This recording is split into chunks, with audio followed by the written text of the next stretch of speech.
Hello बच्चों, let's read the question and the question says a block of wood is floating in water at 0 degree Celsius. The temperature of water is slowly raised from 0 degree Celsius to 10 degree Celsius. With rise in temperature, the volume of block V above water will okay. So हमें इस question में कहा है कि हमारे पास एक block है जो कि वाटर में फ्लोट कर रहा है. So let's suppose कि एक कंटेनर है जिसमें वाटर भरा हुआ है एंड एक ब्लॉक रखा है यहाँ पे एंड लेट्स अज्यूम कि जो हाइट है ब्लॉक की above water that is x and total height of block is y. तो अगर हम क्रॉस सेक्शन को a माने तो एट इक्विलिब्रियम कंडीशन हम कह सकते हैं कि जो नीचे की तरफ वेट लग रहा होगा वह इक्वल होगा ऊपर अपथ्रस्ट के.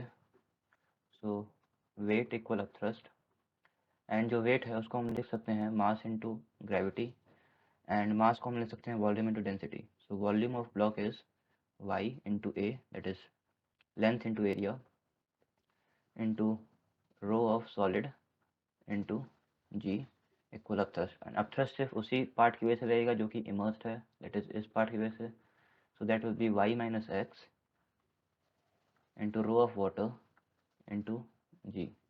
सो यहाँ से इंटू एरिया भी होगा, सॉरी. सो a और g एंड सिमिलरली a और g कैंसिल हो जाएंगे. सो यहाँ से हम कह सकते हैं y minus X divided by y equals rho of s by rho of w. So जो ये y minus X by Y है that is nothing but fraction immersed है.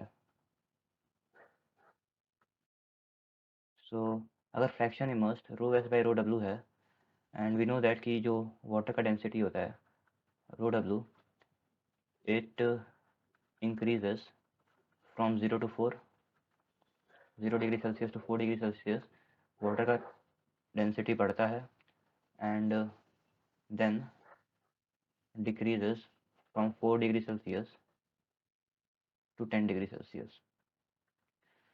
सो हम यहाँ से कह सकते हैं कि जब 0 से 4, तो 0 डिग्री सेल्सियस से 4 डिग्री सेल्सियस तक रो ऑफ वाटर बढ़ेगा. दैट इम्प्लाइज कि फ्रैक्शन इमर्स्ड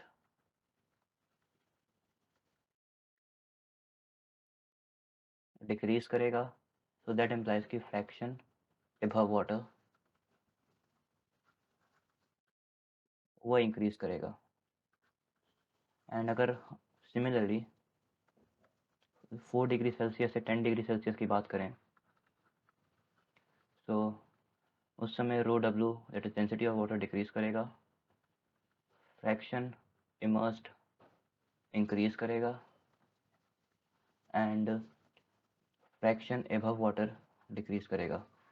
सो हमारा आंसर होगा first the fraction above water will increase then decrease. So option 3 is the correct answer. Hope you guys understood it well. Best of luck.